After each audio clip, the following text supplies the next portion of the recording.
الحمد لله رب العالمين والصلاة والسلام على خير خلقه محمد وعلى آله وصحبه أجمعين.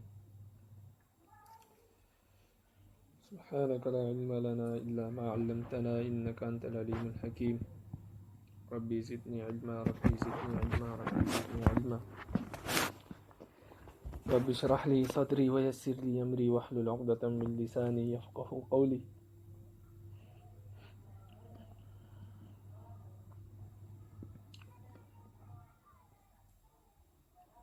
کتاب العلم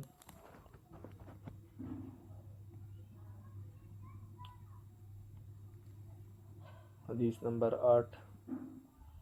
وعنہ قال ابو ہریرہ رضی اللہ تعالی عنہ سے روایت ہے، فرماتے ہیں قال رسول اللہ صلی اللہ علیہ وسلم، رسول اللہ صلی اللہ علیہ وسلم نے ارشاد فرمایا، ان اول الناس یقضى علیہ یوم القیامہ، قیامت میں سب سے پہلا وہ شخص جس کے خلاف فیصلہ کیا جائے گا، رجل استشہد فوتی به فعرفہ نعمتہ، وہ شخص ہوگا جس نے اللہ کے راستے میں جہاد کیا ہوگا، اس کو لایا جائے گا، رب العالمین اس کو اپنی نعمتیں شمار کروائیں گے، اپنی نعمتیں بتائیں گے، فعرفہا، وہ اللہ کی نعمتوں کو پہچان لے گا کہ جو جو نعمتیں رب العالمین نے اس پر کی تھی، جو انعامات کیے تھے، وہ اس کے اقرار کرے گا۔ فقال، رب العالمین فرمائیں گے، فما علمت فیہا،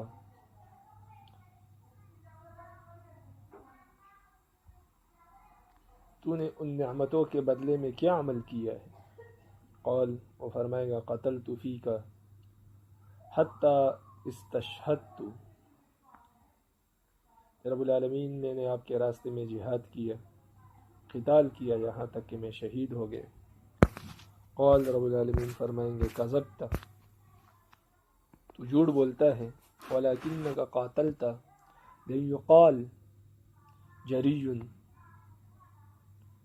رب العالمین فرمائیں گے تو جھوٹ بولتا ہے، تو نے قتال اس لیے کیا تاکہ تیرے بارے میں یہ کہا جائے کہ یہ بہت بہادر ہے اور یہ بہت بہادر آدمی تھا۔ فقط قیل، سو وہ کہا جا چکا، لوگوں نے تیرے بارے میں بڑی بڑی باتیں کی کہ آپ بہادر ہے، آپ یوں ہیں، آپ یوں ہیں، تو آپ کا مقصد پورا ہو گیا۔ ثم امر به فحسب على وجهه حتى القي في النار، پھر اس کے بارے میں حکم ہوگا اور اس کو منہ کے بل گھسیٹ کر جہنم میں ڈال دیا جائے گا۔ اعاذنا اللہ منها۔ ورجل تعلم العلم وعلمه، دوسرا شخص وہ ہوگا، اور ایک شخص وہ ہوگا، یعنی دوسرا شخص وہ ہوگا، تعلم العلم، جس نے علم سیکھا، وعلمه، اور پھر آگے علم سکھایا، وقرأ القرآن، اور قرآن پڑھا، فوتی به فعرفہ نعمہ فعرفہا، اس شخص کو بھی لایا جائے گا، رب العالمین اس کو اپنی نعمتیں گنوائیں گے، فعرفہا، وہ نعمتوں کو پہچان لے گا، اس کے اقرار کرے گا۔ قال، رب العالمین فرمائیں گے، فما عملت فیہا، آپ نے اس نعمتوں کے بدلے میں کیا عمل کیے؟ قال، وہ فرمائے گا، تعلمت العلم وعلمتہ، میں نے علم سیکھا اور اس علم کو لوگوں کو سکھایا، وقرأت فیک القرآن، اور آپ کی رضا کے لیے کلام اللہ کی تلاوت کیا کرتا تھا۔ قال، رب العالمین فرمائیں گے، کذبت، تو نے جھوٹ بولا، ولکنک تعلمت العلم لیقال انک عالم، تو نے علم اس لیے سیکھا تاکہ لوگ کہے کہ بہت بڑا عالم ہے۔ وقرأت القرآن لیقال وقارٍ، اور قرآن اس لیے پڑھتا تھا تاکہ لوگ کہے کہ تو بہت بڑا قاری ہے۔ فقط قیل، سو کہا جا چکا، یعنی آپ کا مقصد پورا ہو گیا۔ ثم امر به، پھر اس کے بارے میں حکم ہوگا، فحسب علی وجهه، تو اس کو منہ کے بل گھسیٹا جائے گا، حتی القی فی النار، یہاں تک کہ اس کو آگ میں پھینک دیا جائے گا۔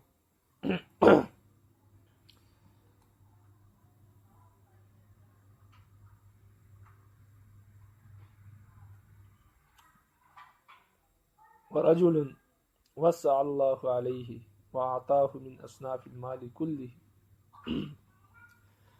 تیسرا شخص وہ شخص ہوگا جس کو رب العالمین نے بہت سا مال عطا کیا ہوگا، جس پر رب العالمین نے بہت سا مال عطا کیا ہوگا، اور اس کو ہر مال میں سے، تقریباً تمام مالوں میں سے اس کو رب العالمین نے مال عطا کیا ہوگا. وَأَعْطَاهُ مِنْ أَصْنَافِ الْمَالِ كُلِّهِ، ہر قسم کا مال رب العالمین نے اس کو عطا کیا ہوگا. فَأُتِيَ بِهِ، اس کو لایا جائے گا. فَعَرَّفَهُ نِعَمَهُ، رب العالمین اس کو اپنی نعمتیں یاد کروائیں گے. فَعَرَفَهَا، وہ نعمتیں اس کو یاد آ جائیں گی. قال، رب العالمین فرمائیں گے فما عملت فیہا،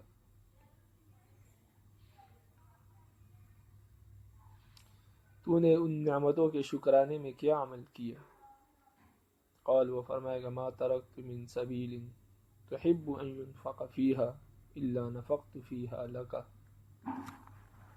فرمائے گا اے میرے رب، کوئی ایسا راستہ نہیں تھا جس راستے میں خرچ کرنا آپ کو محبوب ہو، مگر اس راستے میں میں نے تیری رضا کے لیے خرچ کیا ہے. یعنی ہر موقع پر جہاں پر آپ کی رضا ہے، جہاں پر خرچ کرنا آپ کو پسند ہے، وہاں پر میں نے خرچ کیا آپ کی رضا کے لیے. قال، رب العالمین فرمائیں گے کذبت، تو نے جھوٹ بولا. ولکنک فعلت لیقال هو جواد، تو نے اس لیے یہ کام کیا تاکہ کہا جائے تیرے بارے میں کہ یہ بہت بڑا سخی ہے. فقط قیل، سو کہا جا چکا، لوگوں نے تیرے بارے میں سخاوت کے قصے مشہور کی. ثم امر به، پھر اس کو حکم دیا جائے گا. فحسب به على وجهه ثم القي في النار، تو اس کو منہ کے بل گھسیٹ کر جہنم میں ڈال دیا جائے گا. رواہ مسلم. اس حدیث سے معلوم ہوتا ہے کہ اخلاص اور خلوص کے بغیر کوئی عمل قابل قبول نہیں. اس لیے جو بھی عمل کیا جائے سب سے پہلے اپنی نیت کو درست کر لیا جائے کہ وہ کام صرف اللہ کی رضا کے لیے ہو، کسی مخلوق کی رضا، اپنی خوشنودی اور اپنی خود پسندی کا ذرہ برابر کوئی حصہ اس میں نہ ہو. اگر نہ ایسا کہیں نہ ہو جائے، وہ اتنا بڑا عمل چاہے نیکیوں کا سرخیل ہی کیوں نہ ہو، وہ آپ کے لیے عذاب اور سزا کا باعث بن جائے. اس لیے ہر عمل میں اپنی نیتوں کو ٹٹولنا چاہیے اور خلوص اور اخلاص کی نیت کرنی چاہیے، اور اخلاص کے ساتھ اور فکر کے ساتھ اور اللہ کی رضا کے لیے ہر کام سر انجام دینا چاہیے. رب العالمین عمل کی توفیق نصیب فرمائے. وعن عبداللہ بن عمرو رضی اللہ تعالی عنہ، عبداللہ بن عمر رضی اللہ تعالی عنہ سے روایت ہے، قال، فرماتے ہیں قال رسول اللہ صلی اللہ علیہ وسلم، رسول اللہ صلی اللہ علیہ وسلم نے فرمایا ان اللہ لا يقبض العلم انتزاعا بنزعه من العباد، یعنی آخری زمانے میں، الفاظ تو یہاں پر موجود نہیں ہیں لیکن مفہوم یہ ہے کہ آخری زمانے میں رب العالمین علم کو نہیں اٹھائیں گے اس طریقے پر کہ لوگوں سے علم چھین لے، لیکن یقبض العلم بقبض العلماء، لیکن رب العالمین علم کو اٹھائیں گے علماء کے اٹھانے کے ساتھ، یعنی علماء کو اٹھا لیا جائے گا. تو یہ علم ان کے ساتھ رخصت ہو جائے گا. اللہ براہ راست لوگوں سے علم چھینیں گے نہیں. حتی لم یبقى عالما اتخذ الناس، حتی لم یبقى عالما، یہاں تک کہ لوگوں میں کوئی عالم باقی نہیں رہے گا جو قرآن اور حدیث کا سمجھنے والا، اس کے مطالب کا سمجھنے والا ہو. ایسا کوئی موجود نہیں ہوگا جو لوگوں کو قرآن سکھائے، علوم سکھائے، دین سکھائے، عقائد سکھائے. تو گویا علم اٹھ گئے.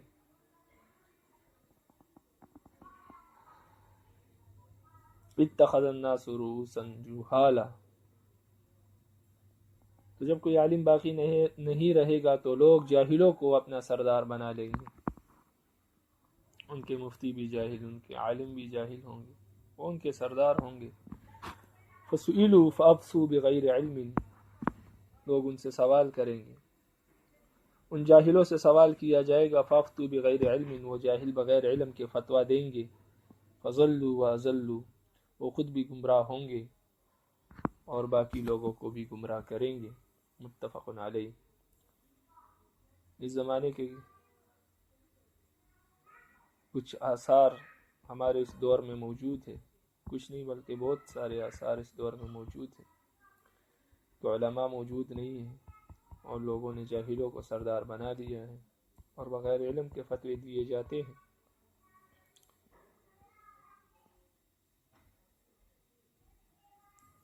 تو اگرچہ یہ وہ زمانہ ہے نہیں، لیکن اس زمانے کا آغاز ہو گیا ہے، ابتدا ضرور ہے، اور قرآن و حدیث کو سمجھنے والے علماء دن بدن ایک ایک کر کے اس دنیا سے رخصت ہو رہے ہیں۔ رب العالمین ہمارے ایمان کی، ہمارے دین کی، ہمارے عقائد کی حفاظت فرمائے۔ عن شقیق قال، حضرت شقیق رضی اللہ تعالیٰ عنہ سے روایت ہے، یہ شقیق بلخی ہے،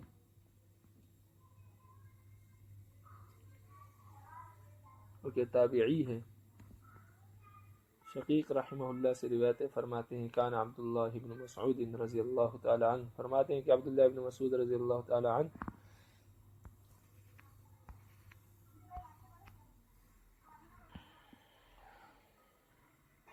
یذکر الناس فی کل خمیس، عبداللہ بن مسعود رضی اللہ عنہ ہر جمعرات کو لوگوں کو واعظ و نصیحت کیا کرتے تھے۔ فقال له رجل جاء ابا عبد الرحمن، تو ایک شخص ان سے کہنے لگا، اے ابو عبد الرحمن، یہ عبداللہ بن مسعود رضی اللہ عنہ کی کنیت ہے، لوددت انک ذکرتنا فی کل یوم، اگر آپ پسند کرے تو آپ ہمیں ہر دن نصیحت کیا کریں۔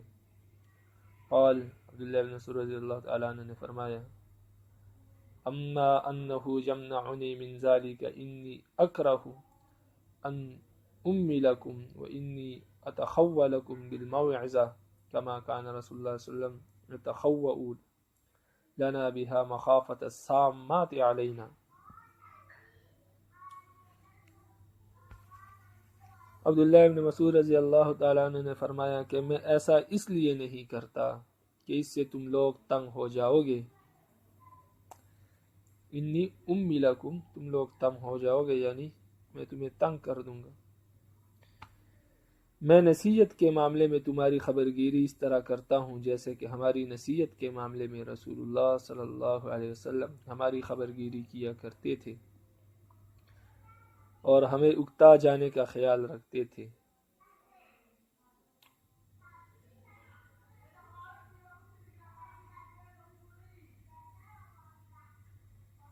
اس حدیث کی تشریح علماء فرماتے ہیں کہ انسان، بعض لوگوں کی عادت ہوتی ہے کہ جہاں کہیں بھی بیٹھ جاتے ہیں، نہ محفل کو دیکھتے ہیں نہ محفل کے تقاضوں کو سمجھتے ہیں، وہاں بیٹھ کر محفل کسی اور چیز کی ہوگی، واعظ و نصیحت شروع کر دیتے ہیں، اور پھر بات اتنی لمبی ہو جاتی ہے کہ لوگ اس سے اکتا جاتے ہیں، تنگ ہو جاتے ہیں۔ تو اس سے بجائے فائدے کی نقصان ہوتا ہے کہ پھر وہ لوگ ان کے قریب نہیں آتے، بلکہ ہر ایسے شخص کے قریب نہیں آتے جو دیندار ہو، اور کہتے ہیں کہ یہاں پر ہم تنگ ہوتے ہیں۔ اس لیے علماء فرماتے ہیں کہ سب سے پہلے محفل کے تقاضوں کو دیکھا جائے۔ اگر کسی محفل میں ایسی بات ہو رہی ہے اور آپ کو علم ہے کہ اگر میں یہاں بات کروں گا تو یہ لوگ سنیں گے، تو وہاں پر پھر آپ دین کی بات کریں تاکہ وہ لوگ سنیں، تاکہ دین کی اہمیت بڑھے۔ دین کی باتیں ان کے سامنے کرنا جن کو دین کا شوق نہیں ہے، اہمیت نہیں ہے، تو دین کو ضائع کرنے والی بات ہے۔ شیخ سعدی رحمہ اللہ یہی فرماتے ہیں کہ علم کو ضائع کرنے یہ بھی ہے کہ آپ اس کے نااہلوں کے سامنے علم کی باتیں کریں، دین کی باتیں کریں، تو یہ علم کو ضائع کرنے، دین کو ضائع کرنے کے مترادف ہے۔ تو اس لیے محفل کو دیکھا جائے، اور پھر جب بات شروع کی جائے تو بات اس انداز سے کی جائے اور اتنی کی جائے کہ جس سے لوگ تنگ نہ ہو۔ ایسا نہ ہو کہ آپ گھنٹہ گھنٹہ لگے رہے، تو یہ کوئی جمعے کا خطبہ نہیں ہوتا، مقصودی بات کر کے انسان کیا ہو جائے، خاموش ہو جائے۔ دوسری بات اس حدیث سے یہ بھی معلوم ہوتا ہے کہ اگر آپ کسی جگہ واعظ و نصیحت کی محفل رکھنا چاہتے ہیں تو اس کا کوئی دن مقرر کر لیں اور وقت بھی مقرر کر لیں، تو اس سے فائدہ یہ ہوگا کہ ایک تو وہ لوگ اکتائیں گے نہیں، دوسرے جب آپ کا وقت مقرر ہوگا تو ان کو پتہ ہوگا کہ بات صرف 15 منٹ ہوگی یا 10 منٹ ہوگی یا 20 منٹ یا آدھا گھنٹہ ہوگی، اس سے زیادہ بات نہیں ہوگی، تو لوگ خوشی سے بیٹھیں گے۔ لیکن جہاں پر لوگوں کو علم نہیں ہوتا، بعض اوقات 10 منٹ بعد ہوتی ہے، بعض اوقات 2 گھنٹے ہو جاتی ہے، بعض اوقات 1.5 گھنٹہ، تو وہاں پر پھر لوگ آپ کے پاس نہیں بیٹھیں گے، کیونکہ ان کو ہر وقت خدشہ ہوگا کہ ہو سکتا ہے بات لمبی ہو جائے۔ لیکن جب آپ کا وقت مقرر ہوگا تو لوگ اپنا وقت نکال لیں گے، ہر شخص کو پتہ ہوگا کہ میرے پاس کتنا وقت ہے اور میں یہاں پر دے سکتا ہوں یا نہیں، تو پھر وہ آرام اور سکون سے آپ کے پاس بیٹھیں گے۔ اس لیے ان حدیثوں سے معلوم ہوتا ہے کہ دین کی بات بھی اگر کی جائے لیکن وہ بھی مصلحت کے ساتھ، حکمت کے ساتھ کی جائے، تاکہ اس سے فائدہ ہو، نقصان نہ ہو۔ اس کی مثال ایسی ہے جیسے کہ چائے میں چینی کا ہونا یا ہانڈی میں نمک کا ہونا ضروری ہے، اگر وہ نہ ہو تو نہ چائے کا مزہ ہے نہ ہانڈی کا مزہ ہے۔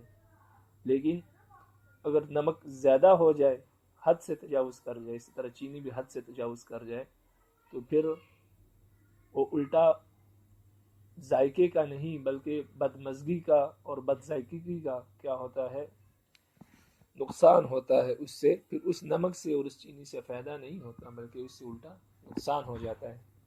اسی لیے ہر چیز اپنے مقدار میں اور جتنی ضرورت ہے اس کے مطابق رکھنی چاہیے تاکہ اس سے فائدہ ہو، نقصان نہ ہو۔ عن انس رضی اللہ تعالی عنہ قال، حضرت انس رضی اللہ تعالی عنہ سے روایت ہے، فرماتے ہیں کان النبی صلی اللہ علیہ وسلم اذا تکلم بکلمۃ اعادها ثلاثا حتى تفهم عنه، آپ صلی اللہ علیہ وسلم جب کوئی بات کرتے تھے تو 3 مرتبہ اس کو دہراتے تھے یہاں تک کہ لوگ اس کو سمجھ لیتے تھے۔ وَإِذَا أَتَى عَلَىٰ قَوْمٍ سَلَّمَ عَلَيْهِمْ ثَلَاثًا، اور جب کسی قوم کے پاس آتے تھے تو ان کو سلام کرتے تھے، 3 مرتبہ سلام کرتے تھے۔ رواہ البخاری، امام بخاری نے اس کو روایت کیا ہے۔ یہ اس وقت ہے جب آپ درس و تدریس دے رہے ہو، پڑھا رہے ہو، تو وہاں پر آپ ایک بات 3 مرتبہ کر سکتے ہیں تاکہ اچھی طرح طلباء اس کو سمجھ لیں۔ اور یہ بھی محفل کے مطابق ہے، جہاں پر آپ کو معلوم ہو رہا ہے کہ یہ لوگ بات سننا چاہتے ہیں، پسند کرنا چاہتے ہیں، وہاں پر آپ 3 مرتبہ کریں گے۔ جہاں پر آپ کو معلوم ہو کہ یہ لوگ تنگ ہو جائیں گے تو وہاں پر 1 ہی مرتبہ کیا کریں، بات کریں۔ بہرحال سنت سمجھ کر اگر اس کو کیا جائے تو انشاءاللہ اس سے کیا ہوتا ہے، فائدہ ہوگا۔ ہمارے استاد، ہمارے شیخ مفتی حسن رحمہ اللہ لاہور والے، ان کی یہ عادت ہے کہ وہ ہر بات 3 مرتبہ کرتے ہیں۔ اس حدیث کو مد نظر رکھتے ہوئے خاص کر کلاس میں یا پڑھا رہے ہوتے ہیں،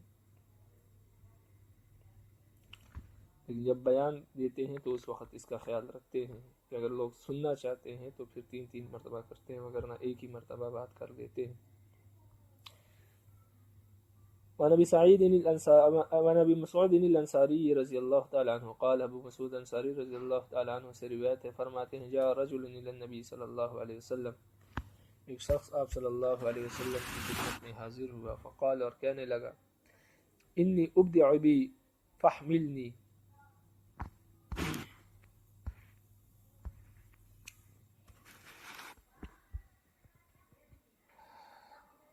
آپ صلی اللہ علیہ وسلم کی خدمت میں حاضر ہوا اور عرض کیا کہ میری سواری چلنے سے عاجز ہو گئی ہے۔ فاحملنی، تو آپ مجھے کوئی سواری دے دیں۔ فقال ما عندی، آپ صلی اللہ علیہ وسلم نے فرمایا میرے پاس تو کچھ بھی نہیں ہے۔ فقال رجل یا رسول اللہ، ایک شخص کہنے لگا اے اللہ کے رسول، انا ادلہ علی من یحملہ، میں آپ کو ایسا شخص بتاتا ہوں جو اس کو سواری دے سکتا ہے۔ فقال رسول اللہ صلی اللہ علیہ وسلم، رسول اللہ صلی اللہ علیہ وسلم نے فرمایا من دل علی خیر فلہ مثل اجر فاعلہ، جو شخص کسی خیر کی طرف رہنمائی کرے وہ ایسا ہی ہے، اس کو اتنا ہی اجر ملتا ہے جتنا اس خیر کے کام کرنے والے کو ملتا ہے. یعنی اگر آپ وہ شخص بتا دیں جو اس کو سواری دے سکتا ہے تو جتنا اجر اس سواری دینے والے کو ملے گا اتنا ہی اجر آپ کو بھی ملے گا. تو کسی خیر کی طرف، کسی نیکی کی طرف کسی کی رہنمائی کر دینا، اس سے اس نیکی کرنے والے کو جتنا اجر و ثواب ملتا ہے اتنا ہی اس نیکی کی طرف رہنمائی کرنے والے کو بھی ملتا ہے. تو رب العالمین ہمیں اس کی توفیق نصیب فرمائے. وعن جریر رضی اللہ تعالی عنہ قال، حضرت جریر رضی اللہ تعالی عنہ سے روایت ہے، قال وہ فرماتے ہیں کننا فی صدر النہار عند رسول اللہ صلی اللہ علیہ وسلم،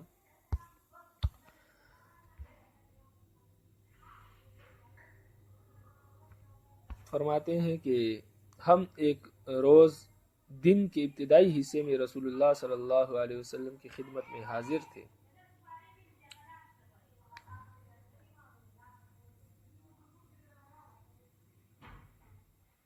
فجاءه قوم عراة مجتبعي النمار او العباء متقلد السيوف،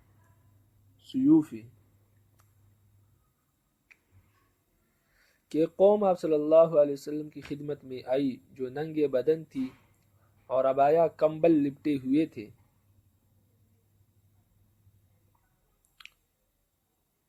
اور گلے میں تلواریں لٹکی ہوئی تھی. عامتهم من مزر بل كلهم من مزر، اکثر ان میں سے مزر قبیلے سے تعلق رکھنے والے تھے بلکہ سارے ہی مزر قبیلے سے تعلق رکھنے والے تھے.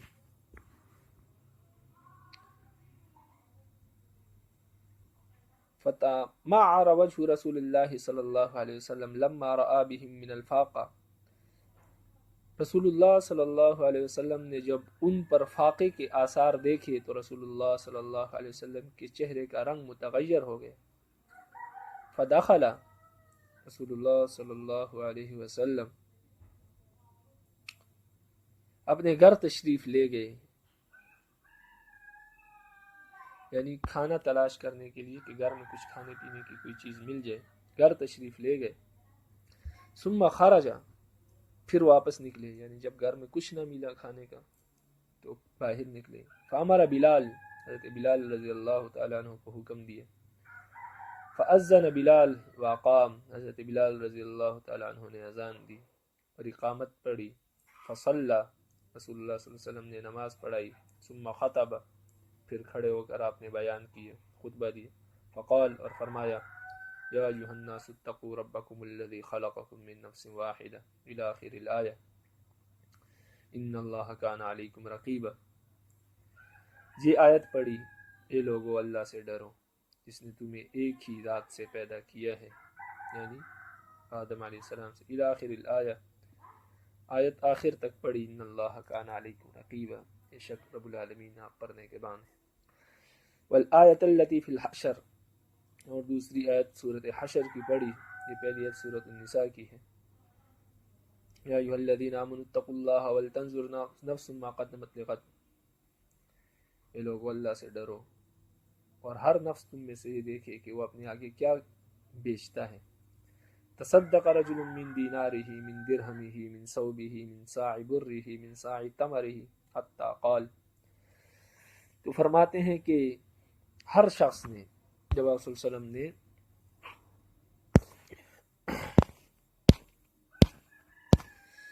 یہ آیت تلاوت کی اور خیر و صدقے کی طرف آپ صلی اللہ علیہ وسلم نے دعوت دی،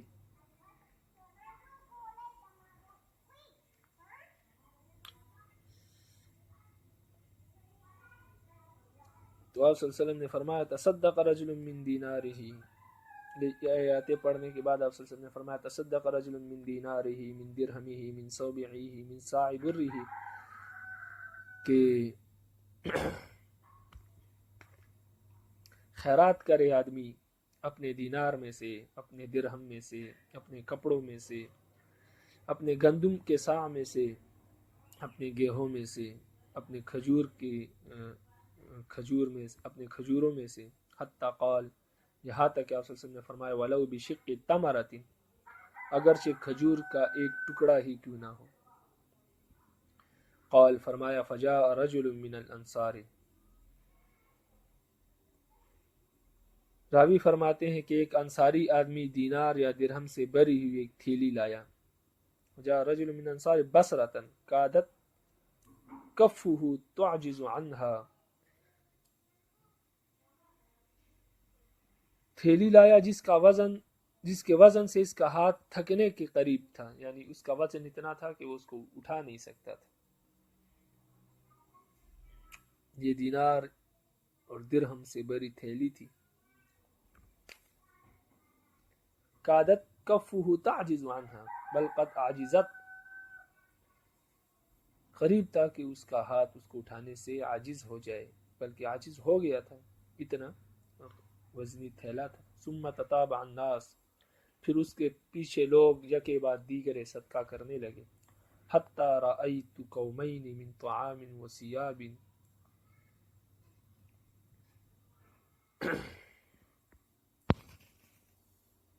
یہاں تک کہ میں نے دو تولے غلہ اور کپڑے کے جمع دیکھے، یعنی دو ڈھیر بن گئے کپڑوں کے اور غلے کے۔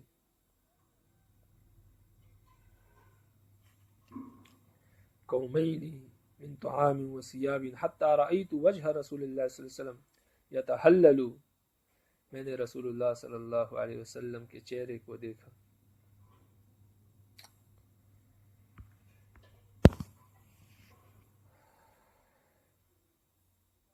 میں نے صلی اللہ علیہ وسلم کے چہرے کو دیکھا، یتحلل، وہ چاند کی طرح چمک رہا تھا، کانہ مذہبۃ، گویا کہ کندن کی طرح گویا کہ کندن ہے، اس طرح وہ چہرہ ان کا چمک رہا تھا۔ فقال رسول اللہ صلی اللہ علیہ وسلم، رسول اللہ صلی اللہ علیہ وسلم نے فرمایا من سن فی الاسلام سنتا حسنہ فلہ اجرها، جو شخص اسلام میں کوئی اچھا اور بہترین راستہ ایجاد کرے، اختیار کرے، فلہ اجرہ، تو اس کو اس راستے کا اجر ملے گا، جب تک کہ اس راستے پر لوگ عمل کریں گے اس کو اجر ملتا رہے گا۔ وَأَجْرُ مَنْ عَمَلَ بِهَا مَنْ بَعْدَهُ مِنْ غَيْرِ أَنْ يَنْقُصَ مِنْ أُجُورِهِمْ شَيْءٌ، اور اس کے بعد جو لوگ اس راستے پر عمل کریں گے ان کا اجر بھی اس کو ملے گا، لیکن ان کے اجر میں سے کوئی کمی نہیں ہوگی، ان کو پورا ملے گا، لیکن اس شخص کو رب العالمین اپنی طرف سے ان لوگوں کا اجر بھی عطا فرمائے گا۔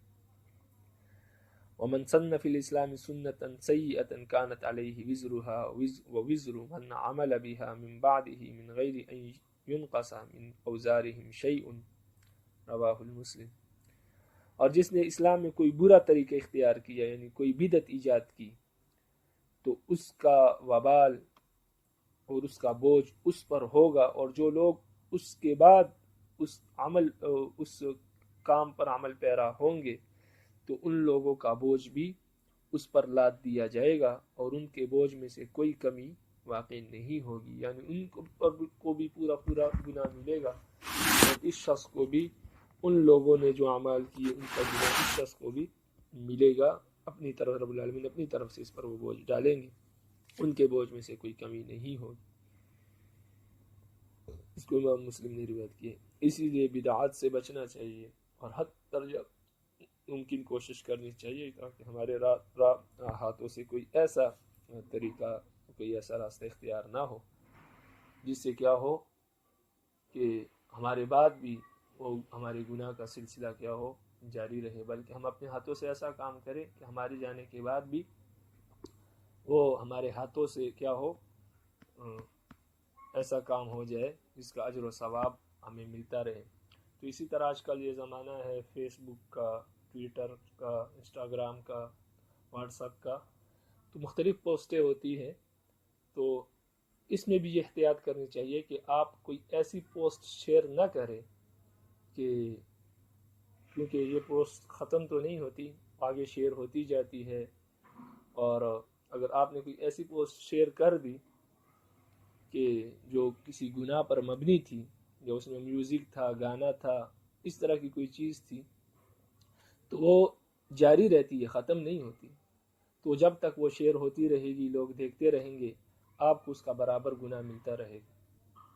اور اسی طرح اگر آپ نے کوئی اچھی پوسٹ شیئر کی تو جب تک لوگ اس کو دیکھیں گے، اس سے نصیحت حاصل کریں گے، تب تک آپ کو اس کا ثواب ملتا رہے گا.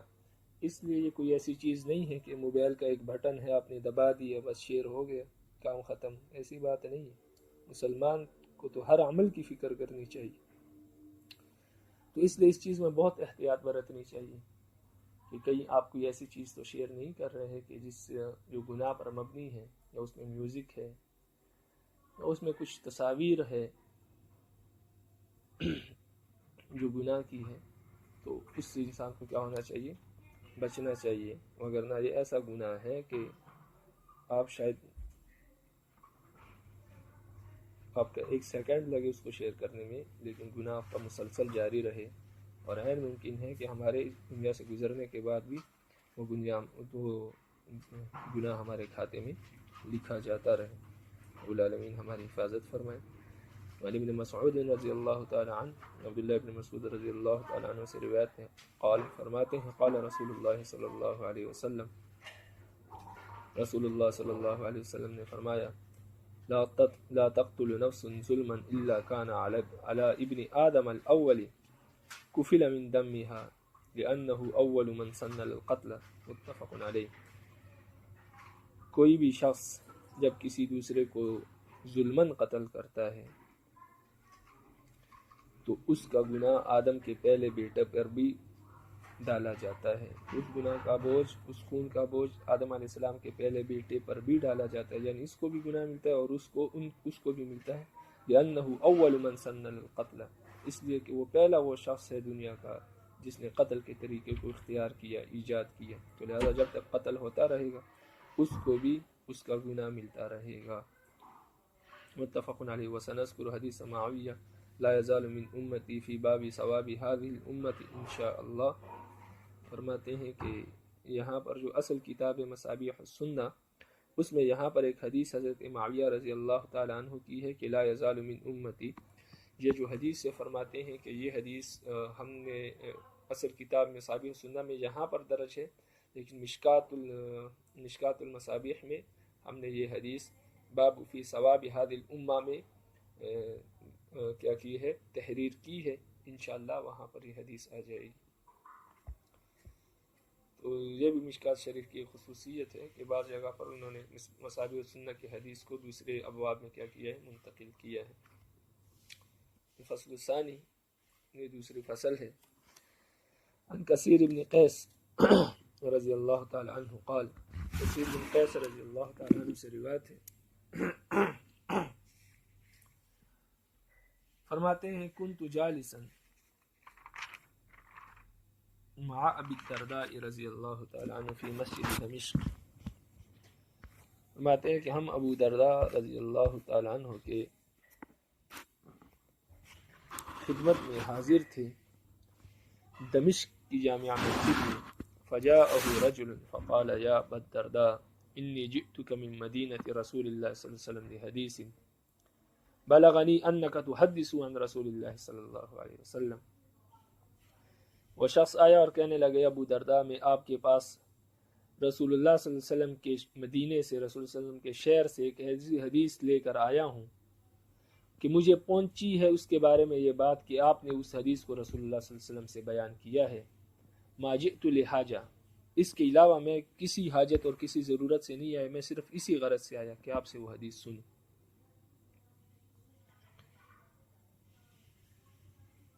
قال ابو درداء رضی اللہ تعالی عنہ نے فرمایا فإني سمعت رسول اللہ صلی اللہ علیہ وسلم، میں نے رسول اللہ صلی اللہ علیہ وسلم کو سنا، من سلک طریقا یطلب فیہ علما سلک اللہ بہ طریقا من الجنہ، جو بندہ کسی راستے پر علم طلب کرنے کے لیے چلتا ہے، علم حاصل کرنے کے لیے کسی راستے کو اختیار کرتا ہے اور اس راستے پر چلتا ہے، رب العالمین اس راستے پر چلنے کی برکت سے اس کے لیے جنت کا راستہ آسان فرما دیتے ہیں.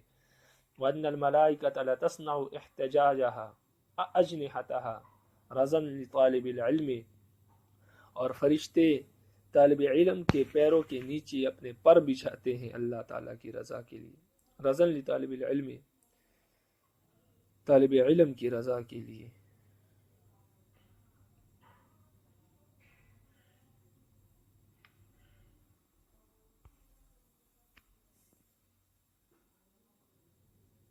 وَأَنَّ الْعَالِمَ يَسْتَغْفِرُ لَهُ مَنْ فِي السَّمَاوَاتِ وَمَنْ فِي الْأَرْضِ، اور عالم کے لیے جو کچھ زمین و آسمان میں ہے، جتنی بھی مخلوق ہے، ساری کی ساری عالم کے لیے استغفار کرتی ہے. وَالْحَيَتَانُ فِي جَوْفِ الْمَاءِ، اور مچھلیاں سمندر کی گہرائی میں اس کے لیے استغفار کرتی ہیں. وَأَنَّ فَضْلَ الْعَالِمِ عَلَى الْعَابِدِ كَفَضْلِ الْقَمَرِ لَيْلَةَ الْبَدْرِ،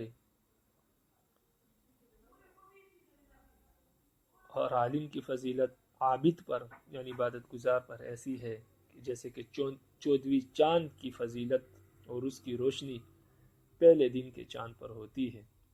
علی سائر الکواکب، یا عالم کی فضیلت عابد پر ایسی ہے جیسے کہ چودھویں چاند کی فضیلت تمام ستاروں پر ہوتی ہے. علی سائر الکواکب، تمام ستاروں پر ہوتی ہے کہ چاند کی روشنی کے سامنے ستاروں کی روشنی مان پڑ جاتی ہے. وَأَنَّ الْعُلَمَاءَ وَرَثَةُ الْأَنْبِيَاءِ، اور علماء انبیاء کے وارث ہیں. وَأَنَّ الْأَنْبِيَاءَ لَمْ يُوَرِّثُوا دِينَارًا وَلَا دِرْهَمًا، اور انبیاء جو ہے نہ وہ وراثت میں دینار چھوڑتے ہیں اور نہ درہم چھوڑتے ہیں. وَإِنَّمَا وَرَّثُوا الْعِلْمَ فَمَنْ أَخَذَهُ أَخَذَ بِحِزِّ وَافِرِهِ، اور انبیاء جو ہے وہ علم وراثت میں چھوڑتے ہیں، پس جو اس کو حاصل کر لیتا ہے وہ اپنا حصہ حاصل، پس جو اس کو حاصل کرنا چاہے تو اس سے وافر حصہ حاصل کرے.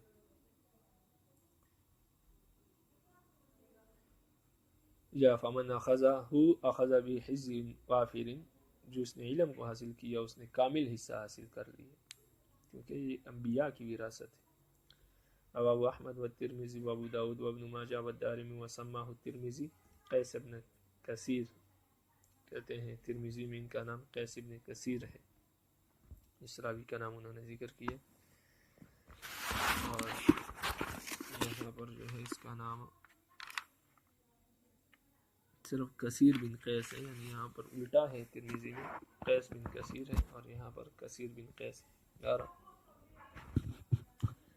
وعن ابی امامۃ الباہلی رضی اللہ تعالیٰ عنہ قال، امامہ باہلی رضی اللہ تعالیٰ عنہ سے روایت ہے، فرماتے ہیں کہ رسول اللہ صلی اللہ علیہ وسلم نے فرمایا، وہ فرماتے ہیں کہ ذکر علیہ رسول صلی اللہ علیہ وسلم، ذکر علیہ رسول صلی اللہ علیہ وسلم رجلان احدہما عابد والآخر عالم. رسول اللہ صلی اللہ علیہ وسلم کے سامنے دو آدمیوں کا ذکر کیا گیا، ذکر علی رسول اللہ صلی اللہ علیہ وسلم. احدہما عابد والآخر عالم، کہ ان میں سے ایک عالم ہے، ایک عابد ہے اور دوسرا عالم ہے. فقال رسول اللہ صلی اللہ علیہ وسلم، رسول اللہ صلی اللہ علیہ وسلم نے فرمایا، فضل العالم علی العابد کفضلی علی ادناکم، عالم کی فضیلت عابد پر ایسی ہے جیسے کہ میری فضیلت تم میں سے سب سے ادنا شخص پر ہے. ثم قال رسول اللہ صلی اللہ علیہ وسلم، پھر رسول اللہ صلی اللہ علیہ وسلم نے فرمایا، ان اللہ وملائکتہ واہل السماوات والارض حتی النمل فی حجرها حتی الحوت یصلون علی معلم الناس الخیر.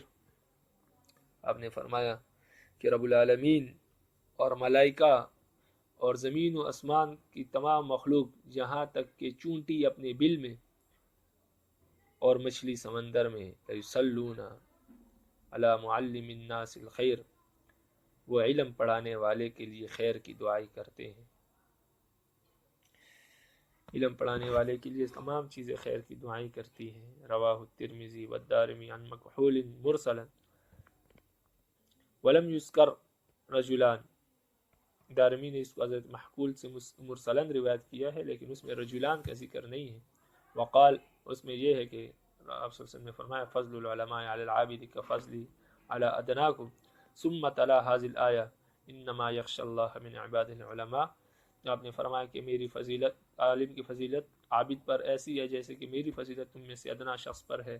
پھر آپ صلی اللہ علیہ وسلم نے یہ تلاوت فرمائی، انما یخشى اللہ من عباده العلماء، اللہ کے بندوں میں سے اللہ سے علماء ہی حقیقت میں ڈرتے ہیں۔ اور سرد الحدیث الی آخرہ، پھر اس کے بعد باقی حدیث اسی طرح آگے بیان کی ہے۔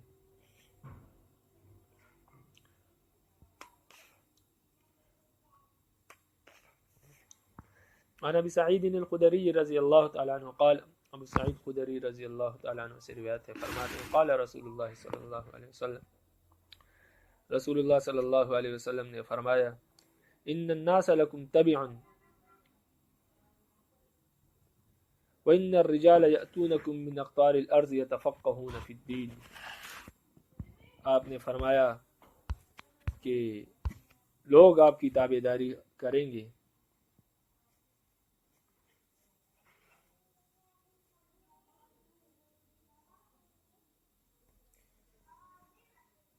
قال رسول صلی اللہ علیہ وسلم ان الناس لکم تبعا، لوگ تمہارے تابع ہیں، یعنی صحابہ کو فرمایا کہ صحابہ لوگ تمہارے تابع ہیں۔ وَأَنَّ رِجَالًا يَأْتُونَكُم مِّنْ أَقْطَارِ الْأَرْضِ، اور لوگ اطراف عالم سے تمہارے پاس آئیں گے، يَتَفَقَّهُونَ فِي الدِّينِ، دین میں سمجھ حاصل کرنے کے لیے، دین سیکھنے کے لیے۔ فَإِذَا أَتَوْكُمْ فَاسْتَوْصُوا بِهِمْ خَيْرًا، جب لوگ آپ کے پاس علم حاصل کرنے کے لیے آئے تو ان کو خیر کی باتیں بتایا کرو، ان کو خیر کی باتیں بتانی ہے، خیر کی وصیت کرنی ہے، یعنی ان کے ساتھ بھلائی کا معاملہ کرنا ہے۔ ایسا نہ ہو کہ آپ کے پاس آئے اور آپ ان کے ساتھ سختی کا معاملہ کریں، دھتکار کا معاملہ کریں، اس سے انسان کا دل ٹوٹ جاتا ہے۔ اسی لیے جو ہمارے بڑے تھے، ہمارے بزرگ تھے، آج کل وہ علماء نہیں رہے۔ ہمیں یاد ہے کہ قاری عتیق الرحمن صاحب کے والد صاحب قاری سعید الرحمن صاحب شیخ الحدیث جامعہ اسلامیہ، اور وہاں کے بانی بھی تھے، محتمم بھی تھے۔ وہ طالب علم سے انتہائی درجہ محبت رکھتے تھے، بلکہ وہ کہتے تھے کہ طالب علم جب داخلہ لینے کے لیے آئے، ایڈمیشن لینے کے لیے آئے، تو ان سے، طالب علم سے آپ امتحان نہ لیا کریں، بلکہ ان کو داخلہ فارم دے دیا کریں اور ان کو داخلہ دے دیا کریں، اس لیے کہ یہ اللہ کا بہت بڑا کرم ہے، بڑا احسان ہے کہ وہ طالب علم ہمارے پاس آیا ہم سے دین سیکھنے کے لیے۔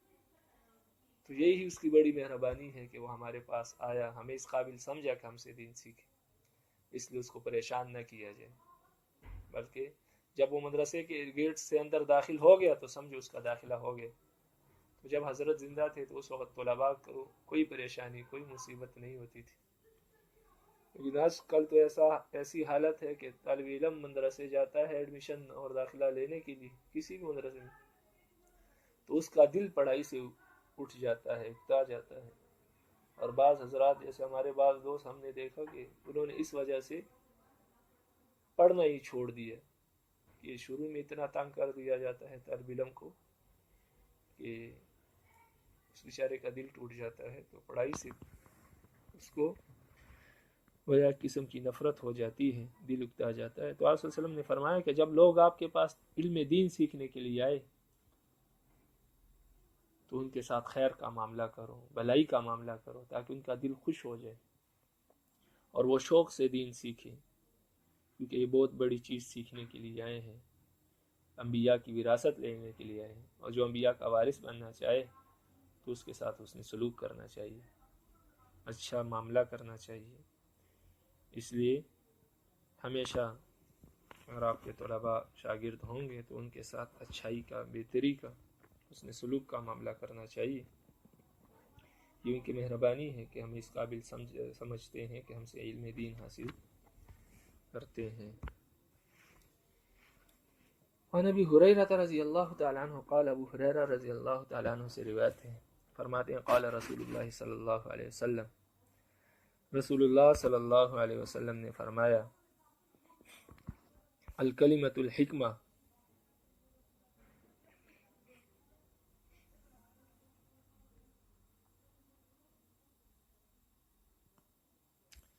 الکلمۃ الحکمہ ضالۃ الحکیم فحیث وجدها فهو احق بها.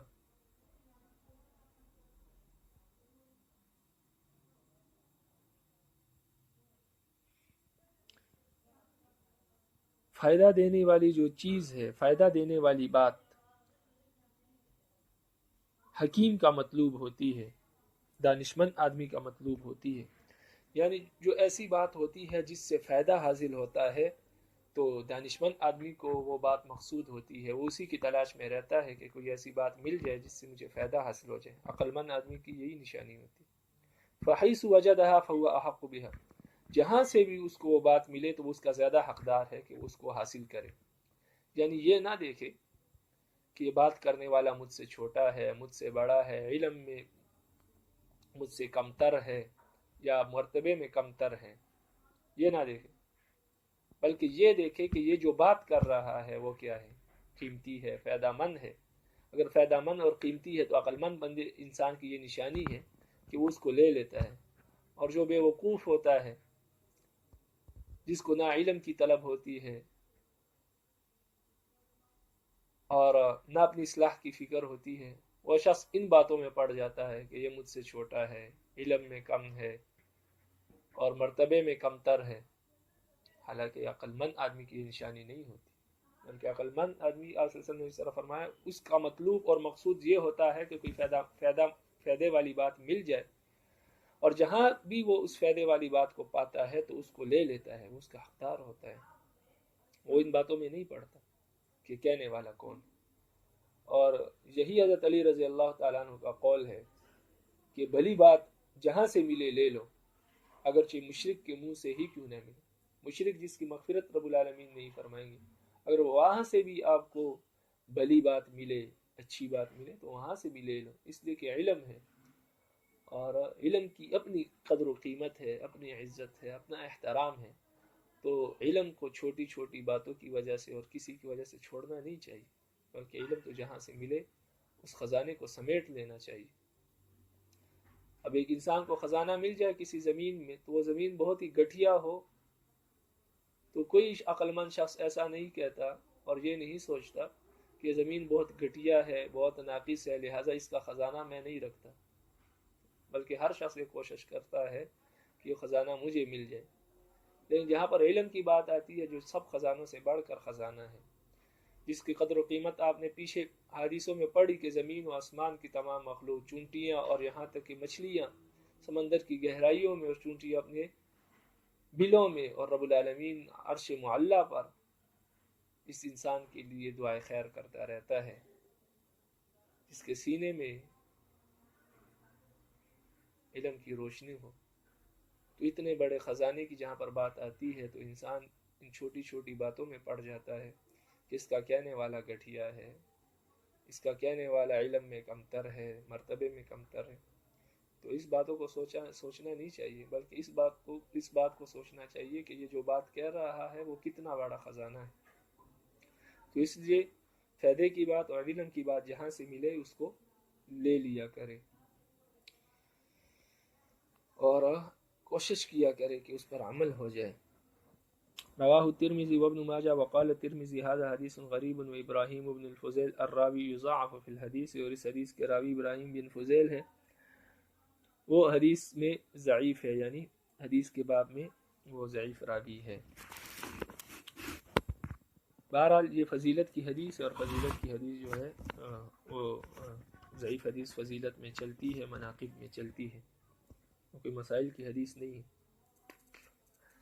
ضعیف حدیث فضائل میں قابل قبول ہوتی ہے. وعن ابن عباس رضی اللہ تعالیٰ عنہ، ابن عباس رضی اللہ عنہ سے روایت فرماتے ہیں قال رسول اللہ صلی اللہ علیہ وسلم، رسول اللہ صلی اللہ علیہ وسلم نے فرمایا فقیہ واحد علی الشیطان من الف عابد، ایک فقیہ آدمی، فقیہ یعنی مجتہد اور مفتی، اس کو فقیہ کہتے ہیں، اور یعنی جن کو دین کی سمجھ ہو، قرآن حدیث سے مسئلہ نکالنے کی اس کو صلاحیت اور اہمیت حاصل ہو. یہاں سے ہر عالم مراد نہیں ہے. فقیہ واحد علی الشیطان من الف عابد، ایک فقیہ آدمی شیطان پر 1000 عابدوں سے باری ہوتا ہے۔ عابد کے پاس علم تو نہیں ہوتا، وہ بیچارہ صرف عبادت کرتا ہے، شیطان اس کو گمراہ کر سکتا ہے، اسی طریقے سے اس کی عبادت میں اس کو گمراہ کر دیتا ہے، بلکہ اس کے دل میں یہ بات پیدا کر دیتا ہے کہ میں بہت بڑا عابد اور زاہد ہوں، اور یہ جو لوگ ہیں یہ نہ عبادت کرتے ہیں، نہ نماز پڑھتے ہیں، نہ ذکر و اذکار کرتے ہیں۔ تو آپ وسلم کی ایک حدیث ہے غالباً کہ جب انسان کے ذہن میں یہ باتیں آ جائے تو یہی بات اس کی بربادی اور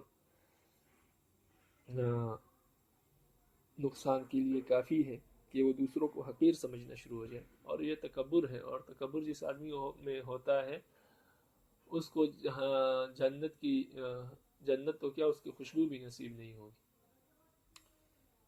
تو عابد کو تو شیطان ہر طریقے سے گمراہ کر دیتا ہے، اس کی عبادت میں گمراہ کرتا ہے، لیکن جو فقیہ ہوتا ہے، جو دین کو سمجھنے والا ہوتا ہے، اس کو شیطان گمراہ نہیں کر سکتا، کیونکہ اس کو ہر چیز کا علم ہوتا ہے۔ جہاں پر وہ عبادت کرتا ہے تو شیطان اس کے ذہن میں یہ نہیں ڈال سکتا کہ یہ دیکھو لوگ کتنے ذلیل اور حقیر ہیں کہ یہ عبادت نہیں کرتے، ذکر و اذکار نہیں کرتے، کیونکہ اس کو معلوم ہوتا ہے کہ یہ بات میری تباہی اور بربادی کے لیے کافی ہے۔ تو شیطان کے ہر کنڈے سے وہ واقف ہوتا ہے۔ اس وجہ سے شیطان کے لیے ہزار عابدوں کا گمراہ کرنا آسان ہوتا ہے، لیکن ایک فقیہ کا گمراہ کرنا اس کے لیے ان تمام عابدوں کے گمراہ کرنے سے زیادہ مشکل اور زیادہ سخت ہوتا ہے۔ اسی لیے ہمیشہ دعا کرنی چاہیے کہ رب العالمین صرف دین نہیں بلکہ دین کی سمجھ بھی عطا فرمائے۔ آمین۔ وعن انس رضی اللہ تعالیٰ عنہ قال، حضرت انس رضی اللہ تعالیٰ عنہ سے روایت ہے، فرماتے ہیں قال رسول اللہ صلی اللہ علیہ وسلم، رسول اللہ صلی اللہ علیہ وسلم نے فرمایا طلب العلم فریضۃ علی کل مسلم وواضع العلم عند خیر اہلہ کمقلد الخنازیر الجوہر۔ علم حاصل کرنا ہر مسلمان پر فرض ہے، اور علم کا نااہلوں کے سامنے بیان کرنا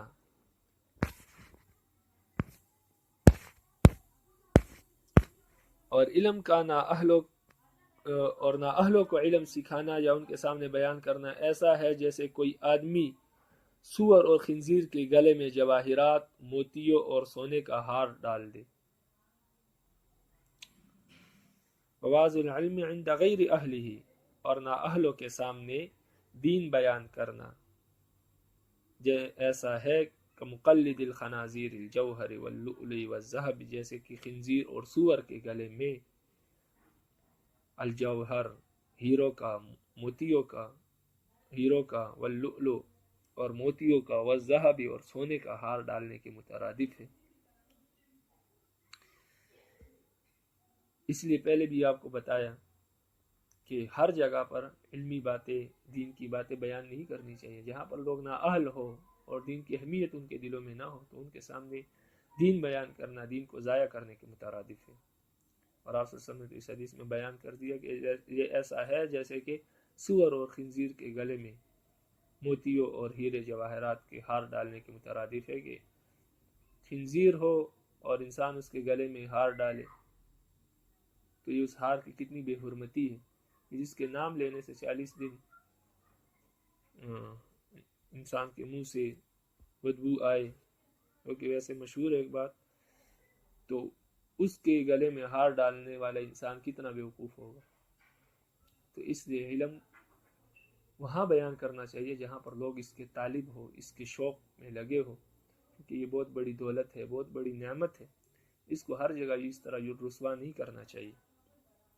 اور اسی لیے شیخ سعدی فرماتے ہیں کہ سعدیہ شیرازیہ تعلیم مدے کمزادرا چوم اللہ شود دشنام کنت استاذرا، کہ سعدی شیرازی کمینے اور نااہل لوگوں کو علم نہ سکھایا کرو، اس لیے کہ جب وہ لوگ عالم بن جاتے ہیں تو پھر اپنے اساتذہ کو گالیاں دیتے ہیں، جنہوں نے ان کو دین سکھایا ہوتا ہے ان کو کمتر اور حقیر سمجھتے ہیں، اور لوگوں کے سامنے ان کی ذلت اور رسوائیاں بیان کرتے ہیں۔ تو شیخ سعدی یہی کہتا ہے کہ سعدیہ شیرازیہ تعلیم مدے کمزادرا چو ملا شبت دشنام کنت استاذرا۔ تو یہ حدیث بھی یہی بیان کر رہی ہے کہ نااہلوں کو دین سکھانا، جیسے کہ خنزیر کو آپ نے موتیوں اور ہیرے جواہرات کا ہار ڈال دیا تو اس خنزیر کو اس ہار کی کیا قدر ہے، وہ تو اس کو روندے گا، رسوا کرے گا، گندا کرے گا۔ اس لیے نااہلوں کو جب دین سکھایا جاتا ہے تو شیخ سعدی کہتے ہیں کہ اپنے اساتذہ کو ہی ہدف بناتے ہیں اور انہی کی تنقیح اور تو تحقیر بیان کرتے ہیں اور انہی کو گالیاں دیتے ہیں اور زمانے اور اہل زمانہ کے سامنے ان کو رسوا کرتے ہیں. اس لیے کمینوں کو اور نااہلوں کو علم کبھی نہ سکھایا کر. رواہ ابن ماجہ وروى البيهقي في شعب الإيمان إلى قول مسلم وقال هذا حديث متنه مشهور واسناده ضعیف. امام مسلم فرماتے ہیں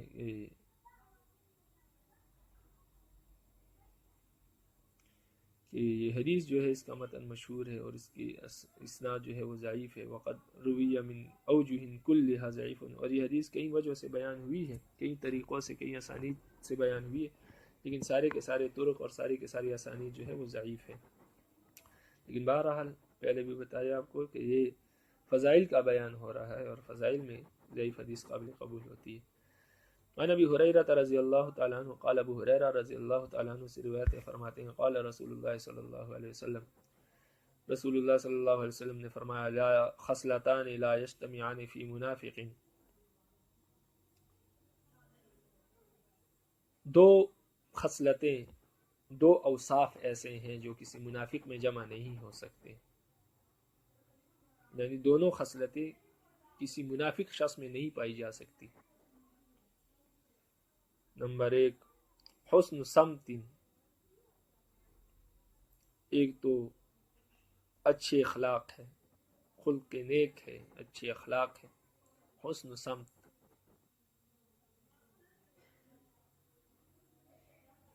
ولا فقہ فی الدین، اور دوسرا دین میں سمجھ ہے. جس آدمی میں دونوں باتیں ہوں کہ اس کے اخلاق بھی بہترین ہو اور اس کو دین کی سمجھ بھی ہو، تو سمجھ لو کہ یہ شخص منافق نہیں ہے. اس کے زبان پہ جو ہے اس کے دل میں بھی وہی بات ہے.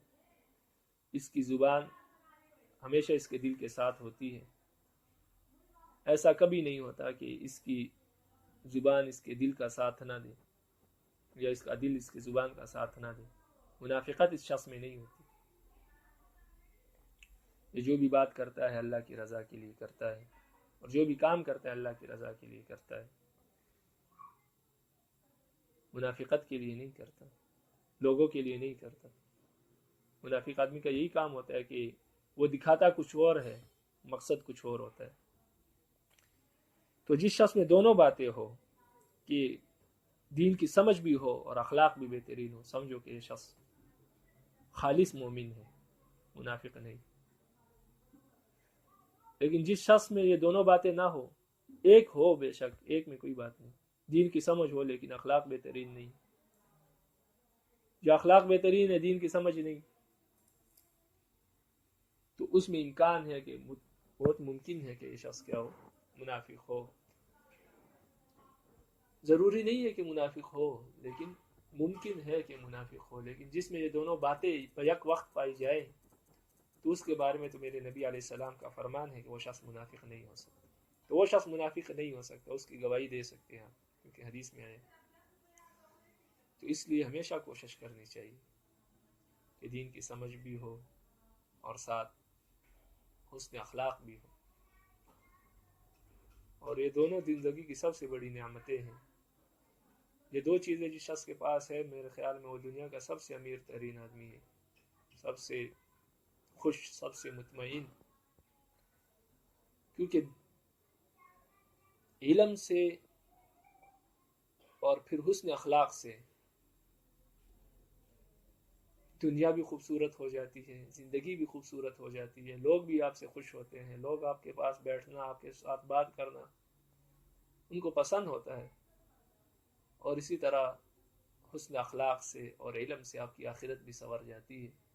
بلکہ ایک حدیث میں یہاں تک آیا کہ ایک چھوٹی سی پرچی جس میں یہ لکھا ہوگا کہ اس آدمی کا اخلاق بہت بہترین تھی، یہ انسان کے تمام گناہوں پر باری ہو جائے گی اور اس کے گناہوں کا پڑھنا جو ہے اس ایک پرچی اور ایک کاغذ کے ٹکڑے کے مقابلے میں ہلکا ہو جائے گا. تو اس لیے اپنے اخلاق کی فکر کرنی چاہیے اور ساتھ ساتھ علم حاصل کرنے اور دین سمجھنے میں ہمیشہ محنت کرنی چاہیے، اپنے اوقات کو ضائع نہیں کرنا چاہیے۔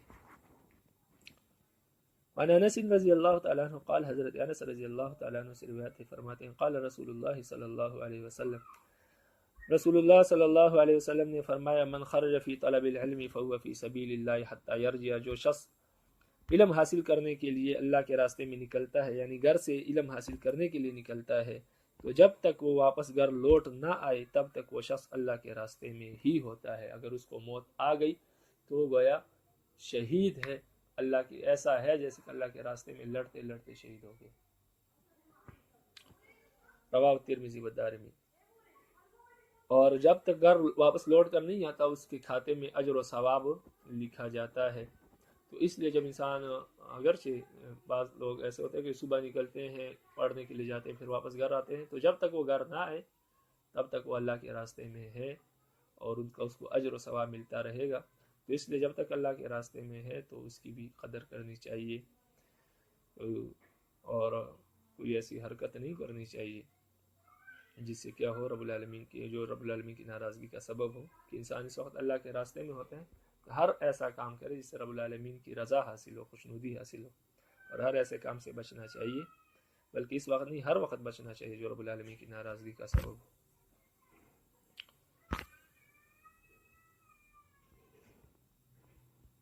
وعن صخبرة الأزدي رضی اللہ تعالی عنہ قال، قال رسول اللہ صلی اللہ علیہ وسلم، رسول اللہ صلی اللہ علیہ وسلم نے فرمایا، من طلب العلم کان کفارۃ لما مضى، جو شخص علم حاصل کرتا ہے تو یہ علم کا حاصل کرنا اس کے پچھلے گناہوں کے لیے کفارہ ہو جاتا ہے، یعنی علم حاصل کرنے سے اس کے پچھلے تمام گناہ معاف ہو جاتے ہیں۔ تو یہاں سے مراد صغیرہ گناہ ہے، اور رب العالمین کبیرہ بھی معاف کر دے تو اس سے کون پوچھنے والا ہے۔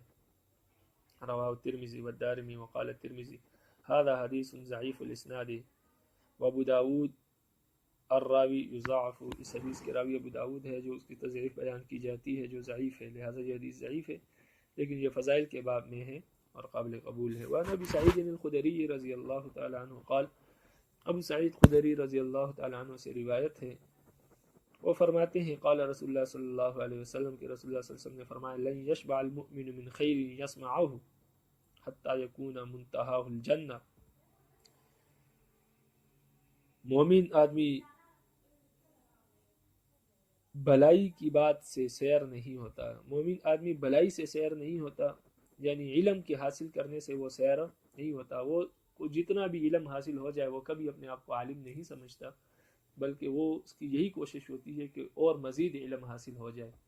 اس لیے تو رب العالمین نے آپ صلی اللہ علیہ وسلم کو بھی یہی فرمایا، جب آپ صلی اللہ علیہ وسلم نے فرمایا کہ مجھے مزید علم عطا کرے، تو رب العالمین نے فرمایا کہ آپ پڑھا کرے، ربی زدنی علما، حالانکہ آپ صلی اللہ علیہ وسلم سے بڑھ کر علم کس کا ہو سکتا ہے رب العالمین کے بعد، لیکن اس کے باوجود بھی آپ صلی اللہ علیہ وسلم علم میں اضافے اور علم میں زیادتی کا سوال کرتے تھے، کیونکہ یہ بہت بڑا قیمتی خزانہ ہے، لیکن کاش اس کی قدر ہو کسی کے پاس۔ تو مومن آدمی بھی جو ہوتا ہے وہ بھی علم سے سیر نہیں ہوتا، جتنا بھی علم حاصل ہو جائے وہ اپنے آپ کو طالب علم ہی سمجھتا ہے اور ہمیشہ کوشش کرتا ہے کہ مزید علم حاصل ہو جائے۔ تو یہ مومن کی نشانی ہے، جب کسی شخص میں یہ بات آ جائے تو وہ سمجھ لے کہ وہ مومن ہے، کہ آپ صلی اللہ علیہ وسلم نے اس کو مومن بتایا ہے، کہ آپ صلی اللہ علیہ وسلم یہ فرما رہے ہیں کہ مومن آدمی کبھی علم کے حاصل کرنے سے سیر نہیں ہوتا۔ تو یہ نشانی ہے مومن ہونے کی۔ حتی یکون منتہا الجنہ، یہاں تک کہ وہ جنت میں پہنچ جائے، جنت میں پہنچنے تک یعنی مرنے تک اس آدمی کی کوشش جو مومن ہوتا ہے یہی ہوتی ہے کہ علم میں اضافہ ہو جائے۔ اور یہی واقعہ ہے امام احمد بن حنبل رحمہ اللہ کا، کہ امام احمد بن حنبل رحمہ اللہ ایک مرتبہ اپنے جوتے اٹھا کے تیزی سے چل رہے تھے، تو سفیان بن عیینہ رحمہ اللہ کی راستے میں ان سے ملاقات ہو گئی۔ تو سفیان بن عیینہ رحمہ اللہ نے کہا کہ حضرت آپ جوتے اٹھا کے کہاں جا رہے ہیں؟ آپ تو زمانے کے امام ہیں، لوگ آپ کی فقہ پر عمل کرتے ہیں، آپ کے مسائل کو سیکھتے ہیں، اس کے مطابق اپنی زندگی گزارتے ہیں، آپ جوتے اٹھا کر کہاں تیزی سے جا رہے ہیں؟ تو حضرت نے کہا کہ میں علم حاصل کرنے کے لیے جا رہا ہوں۔ تو سفیان ابن عیینہ نے کہا کہ آپ کب تک علم حاصل کریں گے؟ تو انہوں نے کہا کہ المحبرۃ الی المقبرہ، علم تو قبر تک حاصل کروں گا، یعنی جب تک موت نہ آ جائے تک میں یہ کوشش میں لگا رہوں گا کہ میں مزید علم حاصل کروں۔ تو یہ مومن آدمی کی نشانی ہوتی ہے کہ وہ علم سے کبھی سیر نہیں ہوتا۔ اس لیے اپنے اندر یہ خصلت اور یہ صفت پیدا کرنی چاہیے کہ ہر وقت علم کی طلب ہو، علم کی حرص ہو کہ مزید علم کس طرح حاصل ہو جائے، اور ہر وقت انسان کوشش میں لگے، اسی فکر میں لگے کہ علم میں اضافہ ہو جائے، اپنا مطالعہ جاری رکھے، فضول چیزوں میں، فضول کاموں میں اپنے اوقات کو ضائع نہ کرے، اس لیے کہ وقت بہت قیمتی چیز ہے، اور یہ وہ دولت ہے جو ہاتھ سے نکل جائے تو واپس نہیں آ سکتی۔ اس لیے رب العالمین قرآن میں زمانے کی قسم کھاتے ہیں، والعصر، اور قسم ہے زمانے کی۔ اگر یہ زمانہ ہاتھ سے نکل جائے تو پھر یہ کبھی واپس نہیں آتا۔ اس زمانے کی قیمت ان لوگوں سے پوچھی جائے جو ابھی من و مٹی کے نیچے قبرستان میں پڑے ہوئے ہیں، کہ ان سے انسان پوچھے کہ وقت کی کیا قیمت ہوتی، تو ان میں سے ہر شخص کی یہ آرزو، یہ تمنا ہوگی کہ کاش اس کو رب العالمین 2 منٹ کے لیے دنیا میں واپس بھیج دے، اور وہ ان 2 چند منٹوں میں رب العالمین سے اپنے تمام گناہوں کی معافی تلافی کر کے رب العالمین کو راضی کر کے چلا جائے، لیکن یہ اب ممکن نہیں ہے۔ اس لیے وقت بہت قیمتی چیز ہے۔ حضرت بہلول رحمہ اللہ بازار جا رہے تھے تو کسی نے پوچھا کہ حضرت کہاں جا رہے ہیں؟ تو انہوں نے کہا کہ میں اللہ اور اس کے بندوں کی صلح کرنے کے لیے جا رہا ہوں۔ تو اس شخص نے پوچھا کہ حضرت معاملہ کیا ہے؟ تو انہوں نے کہا کہ رب العالمین تو مان رہے ہیں، لیکن ابھی اللہ کی مخلوق نہیں مان رہی۔ اللہ رب العالمین راضی ہے صلح کے لیے، لیکن مخلوق راضی نہیں۔ دوسرے دن حضرت بہلول قبرستان کی طرف جا رہے تھے تو اس شخص نے پوچھا کہ حضرت آج کہاں جا رہے ہیں؟ تو انہوں نے کہا کہ قبرستان جا رہا ہوں، اللہ اور اللہ کے بندوں کی صلح کرنے کے لیے جا رہا ہوں۔ تو اس شخص نے پوچھا کہ حضرت کیا معاملہ ہے، ماجرا کیا ہے؟ تو بہلول کہنے لگے کہ آج مخلوق راضی ہے، آج اللہ راضی نہیں، اس لیے کہ وہ وقت گزر چکا جب اللہ راضی تھا۔ تو ایسا نہ ہو کہ وقت گزر جائے اور اللہ ناراض ہو۔ اس لیے اپنے وقت کو قیمتی بنانا چاہیے کہ یہ وقت بہت بڑی قیمت ہے، قیمتی چیز ہے، بہت بڑی دولت ہے، اور یہ انمول ہے، اس کی کوئی قیمت نہیں۔ دنیا کی ساری دولت، ساری شہرت، تمام خزانے اگر لگا لیے جائے تو ایک قیمتی پل اور ایک قیمتی گھڑی جو انسان کی زندگی میں گزر چکی ہے وہ اس کو واپس لوٹا نہیں سکتی۔ تو اس لیے جو وقت ہمارے پاس ہے اس کو غنیمت سمجھے اور اس کو کام میں لائیں اور علم کے حاصل کرنے میں اس کو لگائیں تاکہ وہ وقت قیمتی بن جائے۔ ایسا نہ ہو کہ پھر وقت گزر جائے اور پھر انسان ہاتھ ملتا رہ جائے، پھر خواہش بھی ہو لیکن وقت نہ ہو۔ اس لیے صلی اللہ علیہ وسلم نے فرمایا کہ 5 چیزوں سے پہلے غنیمت جانو۔ اس میں یہ بھی فرمایا کہ اغتنم وقتک فرصتک قبل شغلک، اپنے فرصت کے لمحات کو، اپنے اوقات کو اپنے مصروف ہونے سے پہلے غنیمت جانو، اس لیے کہ جب آپ مصروف ہوگے پھر دل بہت کرے گا پڑھنے کا، مطالعے کا، لیکن آپ کے پاس وقت نہیں ہو۔ اس لیے آج وقت ہے تو اس کو قیمتی بنایا جائے،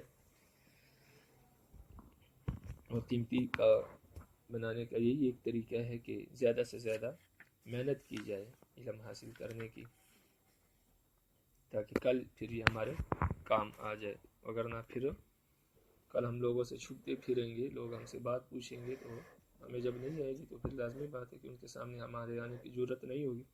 تو امام شافعی رحمہ اللہ یہی فرماتے ہیں الوقت سیف فاقطعہ الا فقطعک، وقت ایک تلوار ہے، آپ اس تلوار کو اپنے ہاتھ میں لے کر ہر چیز کو، ہر رکاوٹ کو کاٹ سکتے ہیں اپنے آگے سے، ہر مسئلے کو حل کر سکتے ہیں اگر آپ نے اس کو کام میں لایا، لیکن اگر آپ نے اس تلوار کو استعمال نہیں کیا تو فقطعہ، تو یہ تلوار آپ کو کاٹ دے گا۔ ایک وقت آ جائے گا کہ پھر آپ ہاتھ ملتے رہ جائیں گے اور وقت آپ کے ہاتھ سے نکل جائے گا، اور آپ کے ہاتھ میں افسوس کے علاوہ کچھ نہیں آئے گا. تو اس وجہ سے وقت کی قدر کرنی چاہیے. عن ابی ہریرہ رضی اللہ تعالیٰ عنہ، ابو ہریرہ رضی اللہ تعالیٰ عنہ سے اچھا وقت کے بارے میں اور علم کے بارے میں، اور آپ میں سے کسی کو شوق ہو، اور ایک کتاب ہے متاع وقت اور کاروان علم، وہ آپ میں سے ہر ایک کے پاس ہونی چاہیے، اور لازمی اس کو ایک مرتبہ زندگی میں تو اس کتاب کو لازمی ایک مرتبہ پڑھے. آپ کو انشاءاللہ وقت کی قدر و قیمت، علم کی قدر و قیمت کا اندازہ ہو جائے گا کہ وقت کتنی بڑی دولت ہے اور علم کتنی بڑی دولت ہے. تو اس کتاب کو لازمی پڑھے. اگر کسی کے پاس نہیں ہے تو لے لے، بہت مشہور کتاب ہے، ہر جگہ سے مل جاتی ہے، ہر مکتبے سے مل جاتی ہے، متاع وقت اور کاروان علم. وعن ابی ہریرہ رضی اللہ تعالیٰ عنہ قال، ابو ہریرہ رضی اللہ تعالیٰ عنہ سے روایت ہے، فرماتے ہیں قال رسول اللہ صلی اللہ علیہ وسلم، رسول اللہ صلی اللہ علیہ وسلم نے فرمایا، من سئل من علم علمه ثم كتمه الجم یوم القیامت بلجام من نار. رسول اللہ صلی اللہ علیہ وسلم نے فرمایا، جس شخص سے کسی علم کے بارے میں سوال کیا گیا، کسی بات کے بارے میں پوچھا گیا، کسی علمی بات کے بارے میں، اور اس شخص کو اس بات کا علم بھی تھا، ثم کتمہ، اس کے باوجود اس شخص نے اس بات کو چھپایا، ظاہر نہیں کیا، یعنی سوال پوچھنے والے کو بتایا نہیں، کسی دنیاوی لالچ کی وجہ سے یا کسی بھی وجہ سے اس نے نہیں بتایا اور اپنے علم کو چھپا لیا، الجم یوم القیامت بلجام من نار، رسول اللہ صلی اللہ علیہ وسلم فرماتے ہیں تو قیامت کے دن اس کے منہ میں آگ کی لگام دی جائے گی، یعنی آگ کی لگام اس کے منہ میں ڈال کر کھینچ کر جہنم میں گھسیٹ کر اس کو جہنم میں ڈال دیا جائے گا. رواہ احمد و ابو داؤد و ترمذی و رواہ ابن ماجہ عن انس. رب العالمین ہماری حفاظت فرمائے. وان کعب ابن مالک رضی اللہ تعالیٰ عنہ، کعب ابن مالک رضی اللہ تعالیٰ عنہ سے روایت فرماتے ہیں قال رسول اللہ صلی اللہ علیہ وسلم، رسول اللہ صلی اللہ علیہ وسلم نے فرمایا، من طلب العلم لیجاری به العلماء او لجماری به السفہاء، جس آدمی نے علم کو اس غرض سے حاصل کیا کہ اس کے ذریعے علماء پر فخر کرے، بے وقوفوں سے جھگڑے، یعنی علماء کے درمیان بیٹھ کر فخر کرے اپنے اوپر، علماء کے سامنے اپنی باتیں بیان کرے، یا بے وقوفوں سے جھگڑے، او یصرف به وجوہ الناس الیہ، یا لوگوں کو اپنی طرف متوجہ کرے، ادخلہ اللہ النار، رب العالمین اس شخص کو کل قیامت کے دن جہنم میں ڈالیں گے. رواہ ترمذی و رواہ ابن ماجہ ابن عمر اعاذنا اللہ منہا. عن ابی ہریرہ رضی اللہ تعالیٰ عنہ قال، ابو ہریرہ رضی اللہ تعالیٰ عنہ سے روایت ہے، فرماتے ہیں قال رسول اللہ صلی اللہ علیہ وسلم، رسول اللہ صلی اللہ علیہ وسلم نے فرمایا، من تعلم علما مما ينبغي به وجه الله لا يتعلمه الا يصيب به غرضا من الدنيا لم يجد.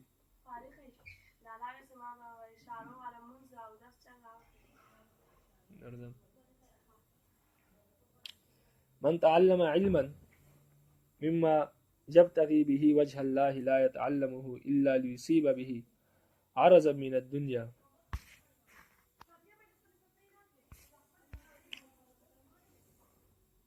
جس نے اس علم کو جس سے اللہ تعالیٰ کی رضا طلب کی جاتی ہے، جس شخص نے اس علم کو جس سے اللہ کی رضا، مثلا جس شخص نے اس علم کو سیکھا جس علم سے اللہ کی رضا حاصل کی جاتی ہے، یعنی دینی علم، لا يتعلمه الا ليصيب به غرضا من الدنيا، لیکن اس نے اس کو اس مقصد کے لیے سیکھا کہ اس سے دنیاوی کوئی غرض پوری کی جائے، دنیا حاصل کی جائے، لم يجد به عرف الجنہ یوم القیامت، یعنی ریحہا، تو وہ شخص کل قیامت کے دن جنت کی خوشبو بھی نہیں پائے گا، یعنی جنت کی خوشبو بھی سونگنا اس کو نصیب نہیں ہوگی، چہ جائے کہ جنت اس کو نصیب ہو جائے. یعنی جس نے دینی علوم جس کے ذریعے اللہ کی رضا حاصل کرنا مقصود ہوتی ہے، اس نے یہ علوم اس مقصد کے لیے حاصل کیے کہ اس کو دنیا حاصل ہو جائے، چاہے شہرت حاصل ہو جائے یا دولت حاصل ہو جائے یا کوئی کسی اور مقصد کے لیے لیکن اللہ کی رضا مقصود نہ ہو تو اس شخص کو کل قیامت کے دن جنت کی خوشبو بھی نصیب نہیں ہوگی۔ رب العالمین اس سے بھی ہماری حفاظت فرمائے۔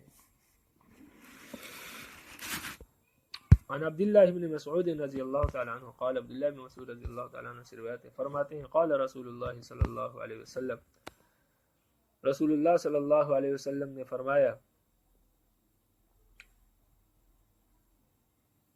نظر اللہ عبدا سمع مقالتی فحفظها وماہاها واداها، رب العالمین سر سب و شاداب رکھے اس بندے کو جو میری بات کو سنے، اس کو محفوظ کرے اور اس کو آگے پہنچائے۔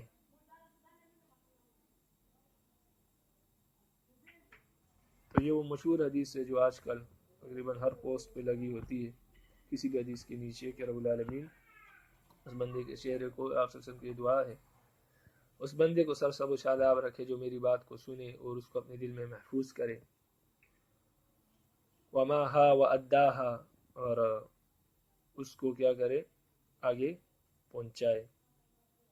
لیکن یہ پوری حدیث پر عمل کرنا ضروری ہے، تو لہذا جس پوسٹ میں جو بھی حدیث ہے اس کو آگے اگر پہنچائے تو پہلے اس کو یاد کرے، پھر اس کے مطابق زندگی گزارے، پھر اس کو آگے پہنچائے، تب آپ کو یہ دعا نصیب ہوگی، آپ اس دعا کے حقدار ہوں گے۔ لیکن بہرحال ویسے بھی آگے پہنچانا خیر سے خالی نہیں ہے، اور عین ممکن ہے کہ آپ کو آپ صلی اللہ علیہ وسلم کی اس دعا کی برکت آپ کو بھی حاصل ہو جائے۔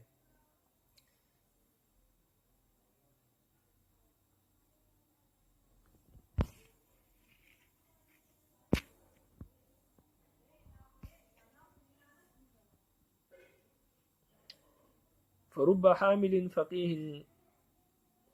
غیر فقیہ ورب حامل فقہ الی من هو افقہ منہ، فرمایا کہ کیونکہ بعض حامل یعنی علم دین کے حامل یعنی دین کے پاس حدیث ہوتی ہے، فقیہ یعنی بعض حامل سمجھدار نہیں ہوتے، فرب حامل فقہ غیر فقیہ، بہت سے ایسے لوگ ہوتے ہیں جن کے پاس علم ہوتا ہے لیکن وہ اس کو سمجھتے نہیں ہیں، اور بہت سے لوگ ایسے ہوتے ہیں کہ جن کے پاس علم ہوتا ہے، اس کو ان کی سمجھ بھی ہوتی ہے، لیکن بعض لوگ ایسے ہوتے ہیں جو ان سے بڑھ کر سمجھ رکھنے والے ہوتے ہیں، اس لیے میری بات کو آگے پہنچاؤ۔ ممکن ہے کہ آپ کو اس کی سمجھ نہ ہو حدیث کی، لیکن آپ جس کو پہنچائے اس کو اس حدیث کی سمجھ ہو اور وہ آپ کو اس کا مطلب بتا دے۔ اسی طرح اگر آپ کو خود بھی سمجھ ہے تو آپ کسی دوسرے کو پہنچائے، ہو سکتا ہے کہ وہ آپ سے زیادہ سمجھ رکھنے والا ہو اور وہ اس حدیث کو زیادہ سمجھے اور آپ کو بھی سمجھائے اور لوگوں کو بھی اس کا مطلب اور اس کی تشریح سمجھائے، جس سے فائدہ عام ہو جائے گا اور لوگوں کو اس سے فائدہ حاصل ہوگا۔ لا يغل عليهن قلب مسلم اخلاص العمل للہ والنصیحة للمسلمین ولزوم جماعتهم، اور تین چیزیں ایسی ہیں جن میں مسلمان کا دل خیانت نہیں کرتا۔ ثلاث لا يغل عليهن قلب مسلم، تین چیزیں ایسی ہیں کہ جس میں مسلمان کا دل خیانت نہیں کرتا۔ اخلاص العمل للہ، خالص اللہ کے لیے عمل کرنا۔ کوئی شخص اگر مسلم ہے، مسلمان ہے، مومن ہے، تو وہ یہ تین کام کبھی اس میں خیانت نہیں کرے گی۔ اللہ کے لیے عمل کرنا، اخلاص کے ساتھ اللہ کے لیے عمل کرنا، والنصیحۃ للمسلمین، اور مسلمانوں کی خیر خواہی کرنا، ولزوم جماعتہم، اور جماعت کو مضبوطی سے پکڑے رکھنا، یعنی اہل سنت والجماعت، ان کے عقائد کو، ان کے عمل کو مضبوطی سے پکڑنا۔ فإن دعوتهم تحيط من ورائهم،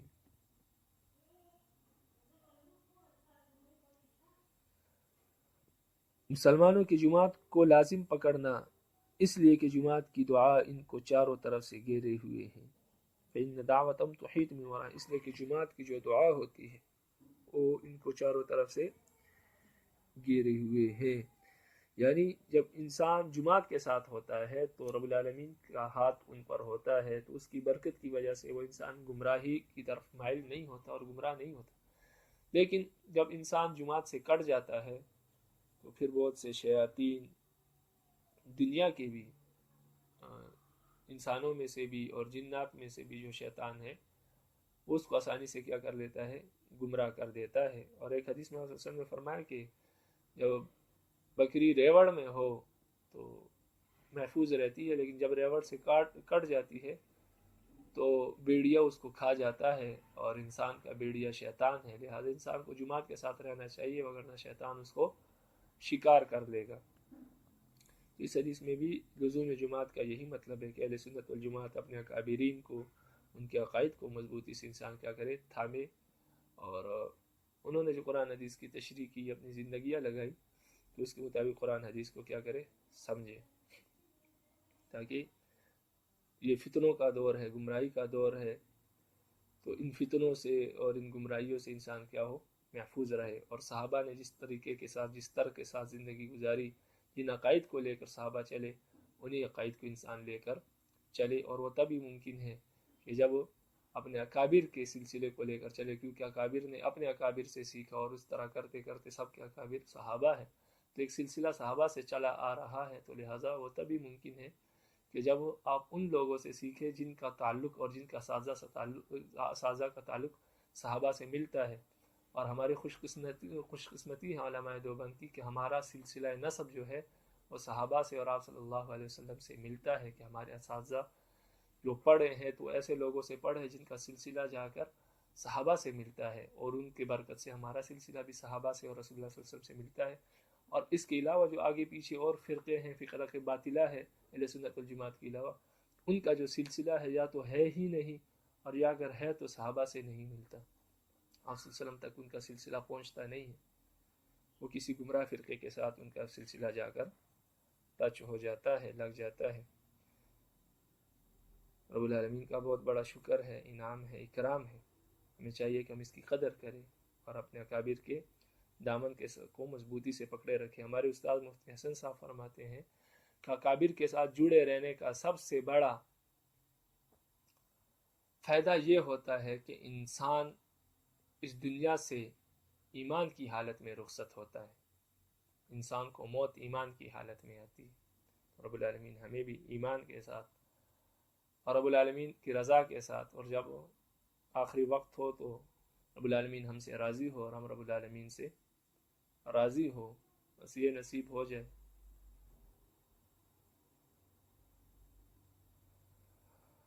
رواہ الشافعی والبہقی فی المدخل، امام شافعی بہقی نے اس کو اپنے مدخل میں روایت کیا ہے۔ ورواہ احمد والترمذی وابو داؤد وابن ماجہ والدارمی عن زید بن ثابت، دارمی زید بن ثابت سے روایت کرتے ہیں، الا ان الترمذی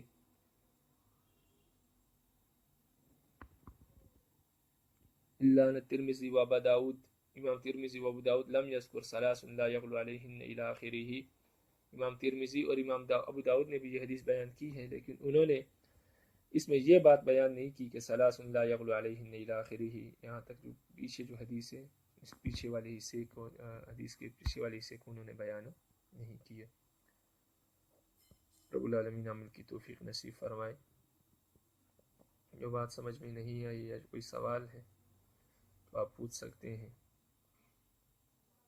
رب العالمین عمل کرنے کی توفیق نصیب فرمائے۔ وما علینا الا البلاغ المبین۔